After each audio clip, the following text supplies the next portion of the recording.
पापा, मैं कल से कॉलेज नहीं जाऊंगी। अब और बर्दाश्त नहीं होता मुझसे। कंचन ने लगभग रोते हुए अपने पिता सुनील से कहा। क्या हुआ बेटी, बताओ कुछ। यूँ रोना बंद करो, बताओ भी, सुनील ने पूछा। पापा, रोज़ आते जाते रास्ते में एक लड़का है, वो मुझे छेड़ता है, फिक्रे कसता है। उसके साथ 2-4 लड़के और भी रहते हैं। मेरा रास्ते चलना मुहाल कर दिया है इन लड़कों ने।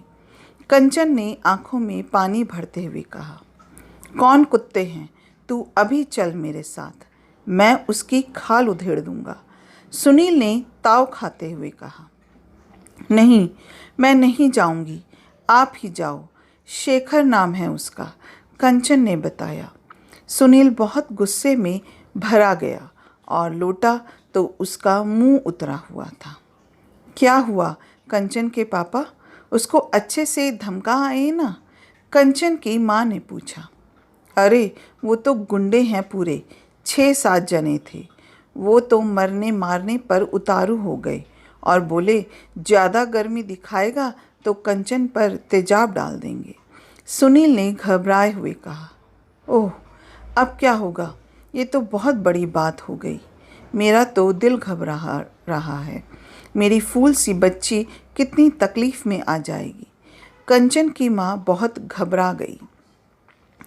वो लड़का अपने ननिहाल में रहता है। यहाँ मैंने उसके नाना का पता कर लिया है। उससे मिलकर गुहार लगाऊंगा कि अपने नाती को समझाएं और वो हमारी कंचन को परेशान करना छोड़ दे।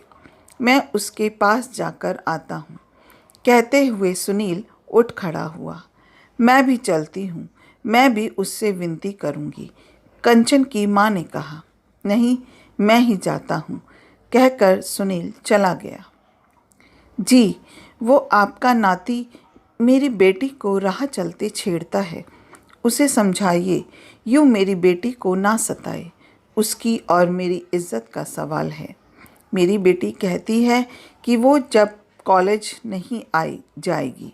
सुनील ने गिड़गिड़ाते हुए शेखर के नाना से कहा। सुमन याद है क्या तुमको? उस बुजुर्ग ने कहा।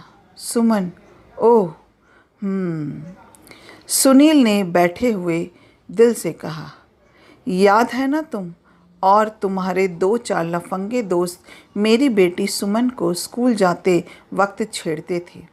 मैंने अपनी इज्जत के लिए उसकी स्कूल बीच में छिड़वाकर उसकी शादी कर दी थी। मैंने भी वही दर्द महसूस किया है जो आज तुम कर रहे हो। वक्त अपना बदला लेता है। कल कोई सुनील था, आज कोई शेखर है। वैसे बता दूं, ये शेखर सुमन का ही बेटा है जो अपनी माँ के साथ किए गए दुर्व्यवहार का बदला ले रहा है और मुझे इससे सुकून मिल रहा है। चले जाओ यहाँ से, इससे पहले कि शेखर आकर तुम्हारे साथ हाथापाई करे। उस बुजुर्ग ने सुनील को अपने शब्दों के साथ जैसे जोर से ज़मीन पर लापटका हो। सुनील ने 1-2 मोहल्ले वालों से मदद के लिए कहा। सब ने उसे यही कहा, भाई अपने कर्म भूल गया क्या? मोहल्ले की लड़कियों को कितना सताया है तूने, अब खुद पर आई है तो मदद मांग रहा है। कोई मदद नहीं करेगा, कौन गुंडों के मुंह लगे। सुनील बिल्कुल टूटा हुआ घर आ गया। क्या कहा उस आदमी ने? कंचन की माँ ने पूछा। कंचन भी वहीं बैठी थी।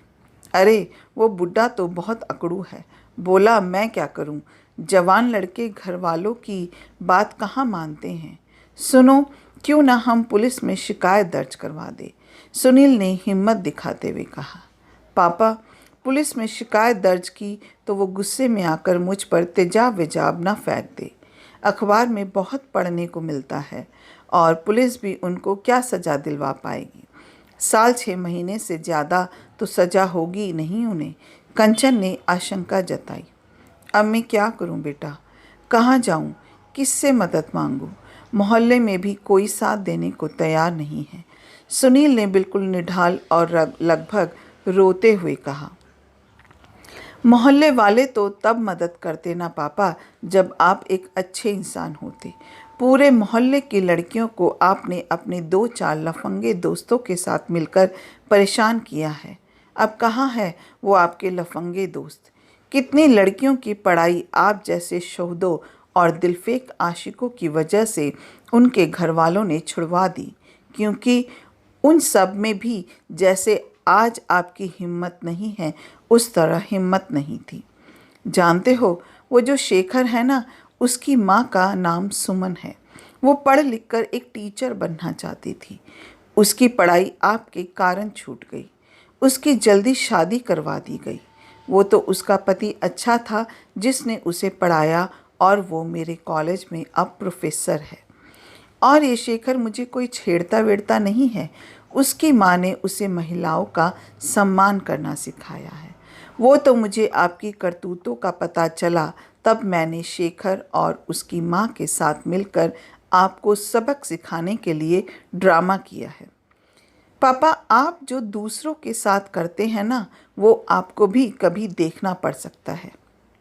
इसलिए किसी को सताना नहीं चाहिए।